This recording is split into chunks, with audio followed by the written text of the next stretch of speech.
What is up, YouTube? This is AVAULT here, back again today with you guys. Another new Speed Duel deck profile showcasing Bonds and King of Skull Servants deck profile for you guys. And yes, of course, I had to make this deck because we've been paying tributes to the very initial release of our very first Speed Duel set, Arena of Lost Souls, is where Bonds, or Bones, some of you may call him, is debuted in this set. And you know, a lot of his zombie type cards are in here, and you know, just had to make a deck for this. So just so you guys know, before I get into the deck profile, this one's more of a fun deck rather than competitive deck. The AVAULT channel has been trying to promote lots of competitive decks as much as possible so that you guys can learn how to play the Speed Duel more competitively, because lots of you are interested in it, and I hope those are useful for you guys. But this one is more of a fun one, you know, so have some expectations that you're not going to be extremely powerful or overwhelming your opponent compared to the competitive decks. But however, I do try to make these fun decks as viable as possible that I can play with your friends and have fun with mainly. You know, that's basically what the game is all about. And yeah, let's just go straight into the deck profile. But before, as usual, we have to do our card sleeve review.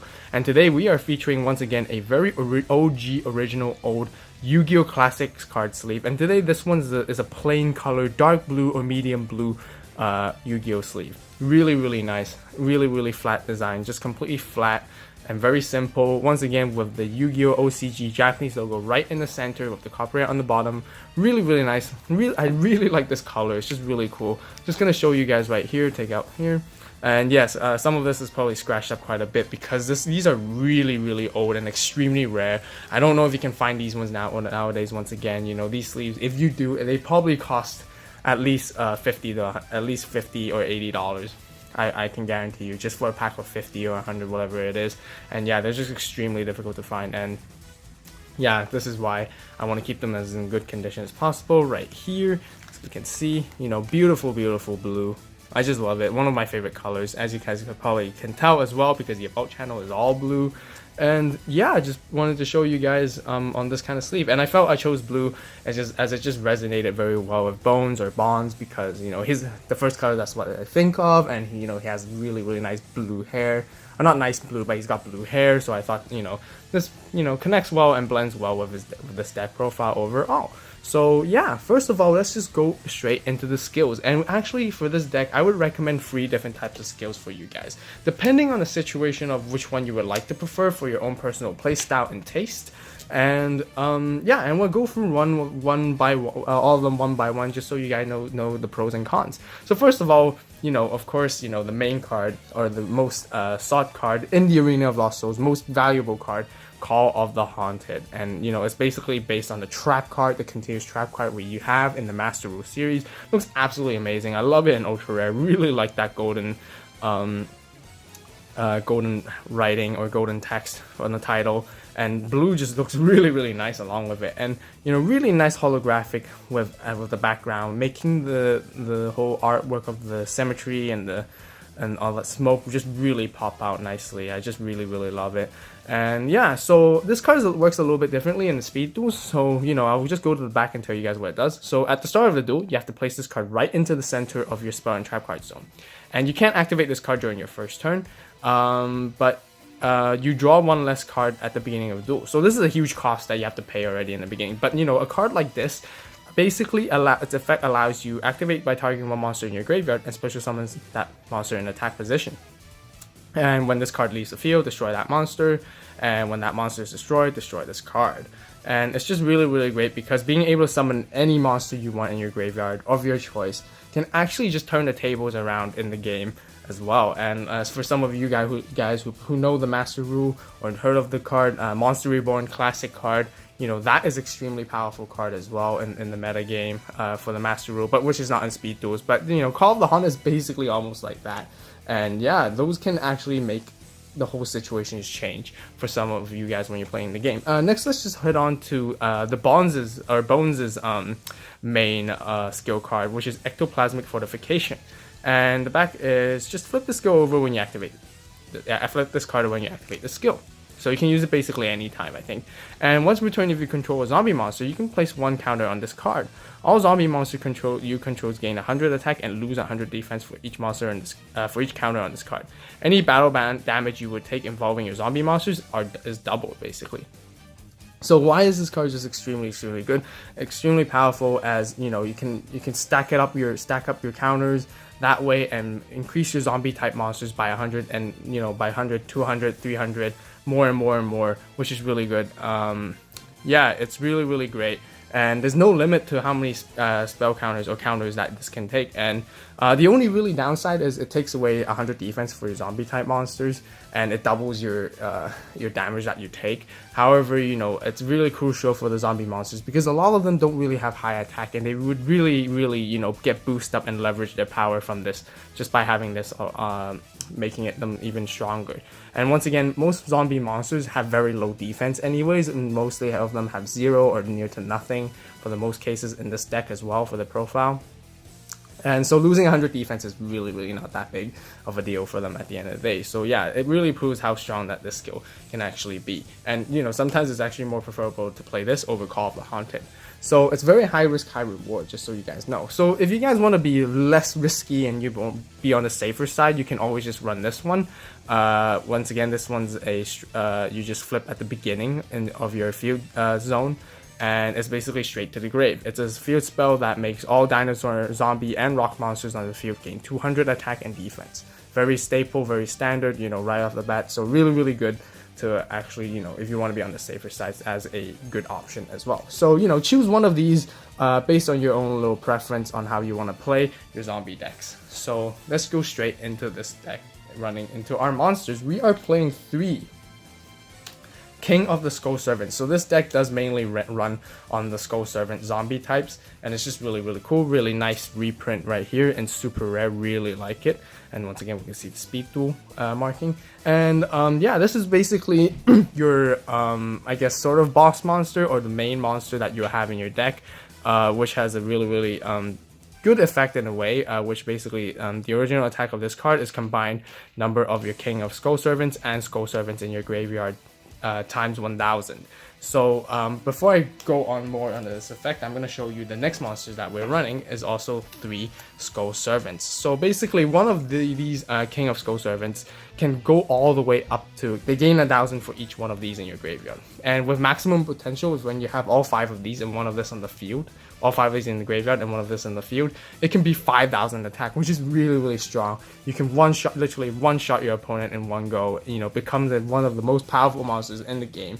Very difficult to handle. However, the conditions to meet have all 5 in your graveyard are fairly difficult. So in the most case, you would probably have 2 or 3, which gives you a good upper hand. So you have 2000 and 3000 attack, which is still really good and really decent, which makes a strong monster for your opponent to overcome. And the secondary effect is when this card is destroyed by battle and sent to the graveyard, you can banish one other Skull Servant or whatever Skull Servant type of card from your graveyard and special summon this card, which is really great for it to be brought back again and again.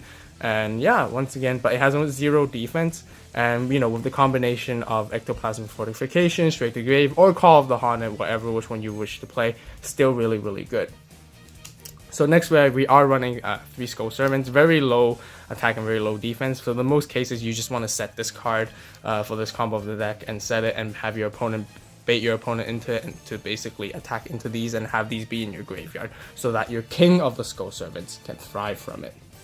Next, to round up the monsters, some of you may have different preference on this, but I would play 3 double Costins right here.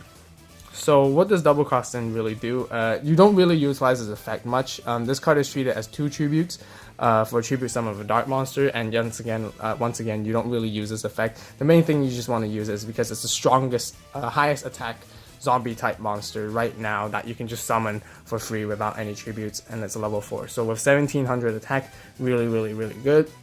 And with Straight to the Grave, it becomes 1900, or Ectoplasmic Fortification gets even higher, which is really great.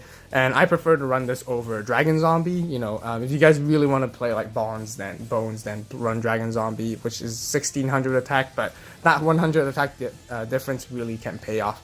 And I just felt double Costin is much better, as well as it has higher defense, where Dragon Zombie has 0 defense. So the gains that you have from double Costin is just much more better overall. So, once again, the monsters are always flexible, to your own ratios, or maybe if you guys do want to run a dragon zombie, definitely you guys definitely make room for it. But you know, that just basically rounds up for the monsters of this deck. And then next we are running into our spells, and we are running 3 Ryokus, which this deck is really my main goal that I'm trying to obtain, is to gain power and attack power as quickly and as much as you can, because zombie monsters that as you can see in this deck are not extremely strong in terms of power overall. And you know, once again, Ryoku would just help you gain that power attacking advantage for your monster, which also lowers your opponent's one of your opponent's monsters attack, and you gain the half of it, which is really good. And yeah, so that's why I highly recommend 3 of these, just so it makes your zombie type monster stronger. And once again, moving on to our other set of spells, we're running 2 Violet Crystals. It's an equipped spell for zombie types, and it makes them gain 300 attack and defense, once again for the same reason, to make them as powerful and as strong as you can. You know, the zombie type monsters of this zombie deck can take any hundreds of increase of attack that would just really help it as much as it can. It just really gives it the edge right there to overcome your opponent's other monsters. And then we're gonna run into our traps. So we are running a little bit more traps than we are compared to spells, just to give yourself more protection on your back row and make it more difficult for your opponent. So first of all, we are definitely running 2 Michizuris. Some of you could run 3, absolutely recommend that as well. You know, I find 2 the best for me, and it's just a very basic combo. It basically, you just want to combo it with Skull Servant, because you know what Michizuri does is, when a monster is sent from the field to your graveyard, even during the damage step, target one monster in the field and destroy it. So you know, the most basic combo is you want to set your Skull Servant, bait your opponents, and set Michizuri as well. Bait your opponents to attack into Skull Servants, and then have it sent to the graveyard, so you can start your power plays with King of the Skull Servant right here. And you know, then you would activate Michizuri to destroy their monsters, their boss monsters, whatever monsters they have, put some pressure onto them, and just, you know, turn the tables from there on, which is really helpful. And that's why Michizuri is definitely highly recommended to be ran in this deck. You know, 3 is definitely highly optional as well, a very good option. Next, we want to run 2 Kunai with Chain. Once again, you know, with the whole attacking boost type of effect, you know, equip it to one of your monsters, it gains 500 attack, which is extremely good. And you can also target one of your opponent's attacking monster and change it into a defense position. So you can only activate this trap when your opponent's monster declares an attack, but you know, change it into defense. For the most part, most monsters' defense and currently in Speed Duels have lower their defense points are lower than the attack points, so you know, it makes it very easy then for your zombie monsters to overcome and attack into them much more easily, which is really great. And yeah, this is the reason why. And then next, last but not least, I am running 2 Windstorm of Itaquas. And once again, same concept with Kunai with Chain. You want to just protect your monsters, change them into defense position, change your opponent's monsters into defense positions, so that during your next turn, your zombie monsters can attack into them and destroy them. So really optional with the ratio. Some of you might want to run 3 Michizuris and 3 Windstorm of Itaquas, and maybe 3 Michizuris with 3 Kunai with Chains. You know, totally optional. These are the ratios that are totally preferable to your own play style and what sort of goals you try to aim for, once again. And you know, I just want to play 2 of each, just to give myself a variety of different situations and make it a little bit easier for my gameplay, as well as, once again, Kunai of Change is really great with the 500 attack boost. So that basically rounds up the whole deck profile, guys. And just one more little tip, you know, if you guys do want to run even more monsters, because you know, relying just on 6 King Skull Servants or Skull Servants, you know, they're kind of underwhelming, and only just having 3 double cautions as your attacking monster is probably not as great sometimes. You know, it can be very difficult.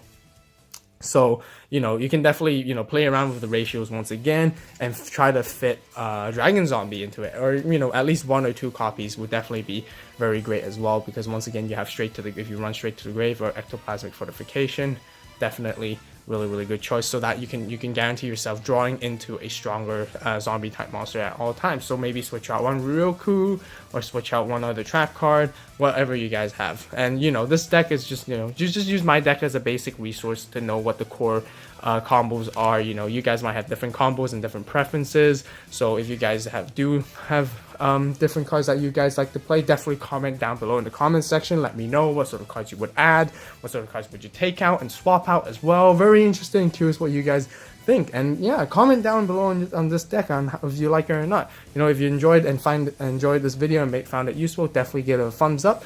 Support the AVAULT channel by subscribing. You know, stay tuned for more awesome and epic Speed Duel content, deck profiles, and TCG and OCG openings all over the channel. So definitely check out those as well. You know, other many cool deck profiles. And yeah, that basically rounds off of the video. And so thank you guys so much for watching once again. And if you guys have any questions, personal questions based on Speed Duels and Yu-Gi-Oh in general, feel free to definitely like the AVAULT page on Facebook. You know, you can totally message me, the AVAULT channel personally, and I will get back to you guys with any questions or you guys have for the game, or any questions based on the channel. More than happy to help all of you guys out as much as possible. Really want to make Speed Duels more enjoyable for you guys. And so, you know, I provide myself, or AVAULT channel provides itself as a resource out there for you guys, right there to help you guys and make it much more enjoyable and, you know, better for the community. So yeah, once again, thank you guys for watching and listening to me talking. And you guys have a great day, great night, wherever you are. And this is AVAULT signing out.